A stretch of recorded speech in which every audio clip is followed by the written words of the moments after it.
Para suster, frater, bapak ibu, opa oma, kakek nenek yang ikut misa bersama kami secara live streaming. Misteri Allah Tritunggal bagi orang-orang yang tidak percaya memang akan tetap menjadi persoalan.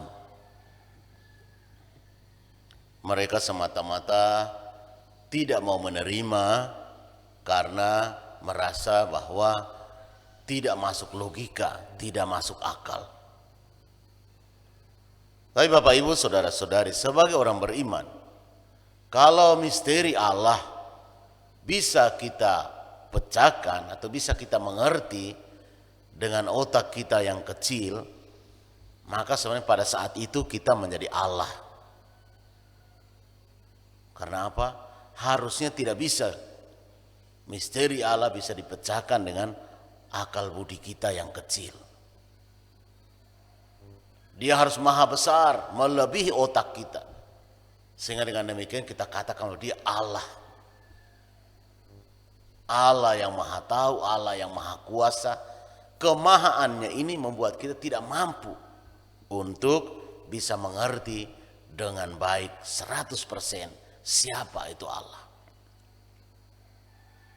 Hai Bapak Ibu, saudara-saudariku yang terkasih dalam Kristus.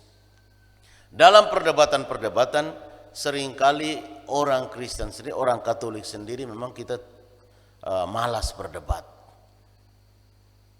Atau bahkan seringkali kita capek lah boleh dibilang menjelaskan. Karena mau dijelaskan dengan cara apapun tetap mereka tidak mau mengerti. Maka termasuk dalam kalender kita, kalender nasional sampai hari ini masih tercetak hari besok itu adalah kenaikan Isa Al-Masih. Padahal dalam Alkitab kita tidak pernah mengenal namanya Isa Al-Masih. Dan sebagai orang Katolik, sebagai orang beriman Kristen harusnya kita meluruskan. Tidak boleh membenarkan sesuatu yang tidak ada dalam Alkitab kita. Karena Isa sendiri tentu satu tokoh yang berbeda dengan Yesus Kristus. Karena Isa lahir di bawah pohon kurma. Nama mamanya Isa adalah Siti Maryam yang seangkatan atau saudaranya Musa. Sementara Musa berapa ribu tahun dari Bunda Maria. Artinya harus dua tokoh yang tidak mungkin sama, berbeda.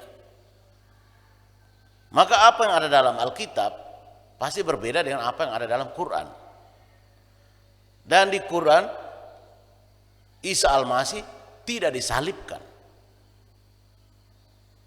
Di Alkitab Yesus Kristus disalibkan, wafat, dikuburkan, lalu bangkit pada hari yang ketiga.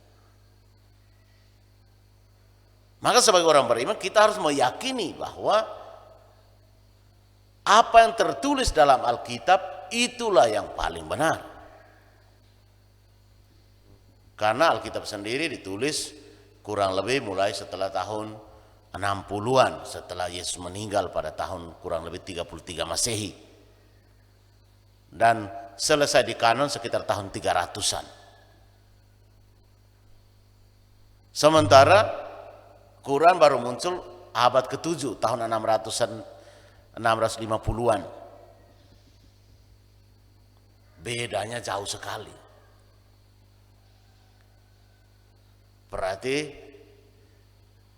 dia tidak mungkin bisa mengenal secara baik siapa itu Yesus yang ada dalam Alkitab. Maka saudara-saudariku yang terkasih, Yesus sendiri mengatakan kepada kita pada hari ini bahwa akan ada Roh Kudus yang diutus kepada kita. Roh Kudus itu akan mengatakan segala sesuatu, memuji, memuliakan Kristus. Karena dia mendengarkan dari Kristus. Sebab apa yang Bapa punya adalah Kristus punya, Yesus punya. Tiga pribadi yang tidak terpisahkan. Saling keterkait. Yesus pun selama di dunia senantiasa menyampaikan bahwa dia dan Bapa itu satu.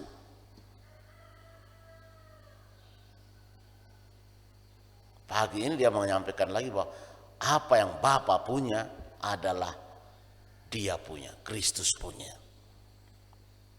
Maka Bapak Ibu saudara-saudariku yang terkasih dalam Kristus, masihkah kita juga membenarkan apa yang dikatakan oleh orang-orang lain secara salah tentang Kristus, tentang Roh Kudus?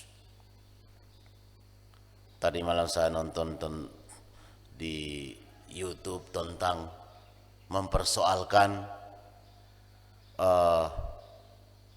Yesus minum anggur. Masa Tuhan minum anggur? Mereka tidak mengerti bahwa Yesus selain Tuhan, dia juga 100% manusia. Selama dalam kehidupannya sebagai manusia, Yesus melakukan hal-hal yang persis sama. Dalam budaya Yahudi memang minum anggur itu bagian dari budayanya mereka. Tapi tujuannya bukan minum untuk mabuk. Itu sebenarnya. Maka bagi kita orang Kristen, orang Kristiani juga tidak ada masalah sebenarnya. Apalagi untuk daerah-daerah yang dingin ya, di Eropa, seberapa kuat engkau tidak minum alkohol. Tujuannya untuk apa? Menghangatkan tubuh. Selama Romo di Taiwan, karena daerahnya dingin, ya mau tidak mau habis makan tuh kita harus taruh sedikit minuman anggur. 1 seloki, 2 seloki. Kalau tidak kita bisa tidur karena saking dinginnya. Apalagi di Gunung Alisan. Itu malam bisa sampai 0 derajat, bahkan sampai minus. Orang tidak bisa hidup tanpa alkohol dalam situasi dingin seperti itu. Maka Bapak Ibu Saudara, selama kita tahu tujuannya, kita bisa kontrol diri, maka tidak ada persoalan apa-apa sebenarnya. Maka mari kita melihat diri kita, mengimani, meyakini sungguh, dan selalu katakan dalam doa-doa kita, Tuhan Yesus, saya mengasihimu dan mau mendengarkan Engkau, mau melakukan apa yang Engkau katakan. Sehingga doa-doa kita menjadi sedikit bermakna. Doa tidak hanya sekedar omong dari mulut saja. Doa yang baik, doa yang keluar dari hati. Maka sebelum doa itu katakanlah, Allah Tritunggal, hadirlah bersama saya. Hadirlah dalam doa saya, supaya doa saya ini bukan sekedar keluar dari mulut. Dan siapapun yang kita doakan, katakan saya mencintai mereka, saya mengasihi mereka, dan engkau pasti lebih mengasihi mereka. Sehingga doa-doa kita itu didoakan dengan cinta yang besar, bukan hanya sekedar omong. Doa yang hanya sekedar keluar dari mulut tanpa dirasakan, tanpa dihayati, tidak akan terkabulkan. Doa itu harus keluar dari hati yang penuh cinta. Cinta yang besar kepada apa yang kita doakan. Semoga Tuhan memberkati kita. Amin.